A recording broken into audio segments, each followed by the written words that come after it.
नमस्कार। इन खबर में आपका स्वागत है। 15 जून 2020 आपको याद है ना, जब चीन ने धोखा दे करके अचानक भारतीय सैनिकों पे गलवान घाटी में हमला बोल दिया था। भारतीय सैनिकों ने जाबाजी से उसका जवाब दिया था और उस संघर्ष में कर्नल संतोष बाबू समेत भारत के 20 जवान शहीद हो गए थे। मारे तो चीन के भी 40 जवान गए थे, लेकिन ड्रैगन ने आज तक उसे स्वीकार नहीं किया। स्वीकार भी कैसे करे, उसकी तासीर ही है धोखा देने की। आज तक भारत को और दुनिया को वो धोखा देता आया है और उसी कड़ी में उसने एक और धोखा दिया था।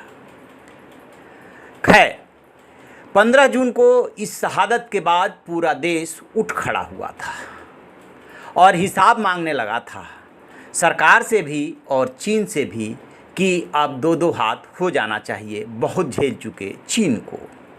उसी दौरान जब वीर जवानों की बॉडी अपने अपने प्रदेशों में पहुंची तो प्रदेश सरकारों ने जो भी रिलीफ दे सकती थी उनका ऐलान किया था। चूँकि कर्नल संतोष बाबू तेलंगाना के रहने वाले थे, इसलिए तेलंगाना के मुख्यमंत्री के चंद्रशेखर राव ने 5 करोड़ की आर्थिक सहायता, एक रेजिडेंशियल प्लॉट और पत्नी को सरकारी नौकरी देने का ऐलान किया था।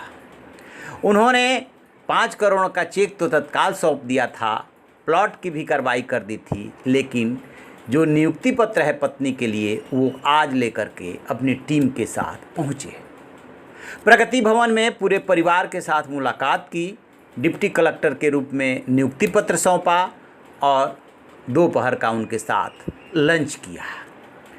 सलाम करना चाहिए हमें कर्नल संतोष बाबू को, कर्नल संतोष बाबू के परिवार को और उस सरकार को भी, खास तौर से के चंद्रशेखर राव जो सीएम हैं, जो वायदा किया उसे पूरा किया। 5 करोड़ की राशि तुरंत सौंप दी थी और अब डिप्टी कलेक्टर के रूप में उनकी पत्नी संतोषी को नियुक्ति पत्र सौंपा है।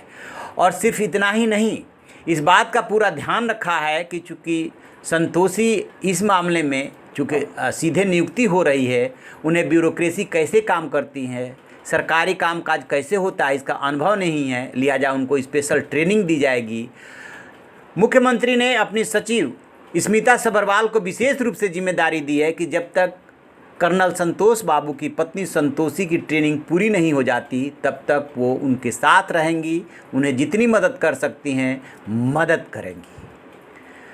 यदि बैकग्राउंड में और चले तो भारत और चीन के बीच में जो टकराव शुरू हुआ था वो 5 मई को पेंगोंग झील पे पहला संघर्ष हुआ था, जिसमें दोनों पक्ष के चीनी सैनिक घायल हुए थे। उसके बाद से ही तनाव शुरू हो गया था। इधर दोनों देशों के बीच में कूटनीतिक और सैन्य लेवल पे बातचीत हो रही थी। बातचीत में तनाव कम करने पर सहमति बनी थी। उसी सहमति को देखने के लिए कि क्या चीनी सैनिक पीछे हटे या नहीं, कर्नल संतोष बाबू अपनी टीम के साथ गए थे 15 जून को। उसी दौरान चीनी सैनिकों ने घात लगा करके हमला कर दिया, जिसका भारतीय सैनिकों ने जाबाजी से जवाब दिया था और 20 जवान शहीद हो गए थे। अभी भी भारत और चीन के बीच में तनाव जारी है। अंजाम क्या होगा ये पता नहीं, लेकिन फिलहाल हमें सलाम करना चाहिए कर्नल संतोष बाबू को, कर्नल संतोष बाबू के परिवार को और के चंद्रशेखर राव को कि उन्होंने जो कहा उसे पूरा किया।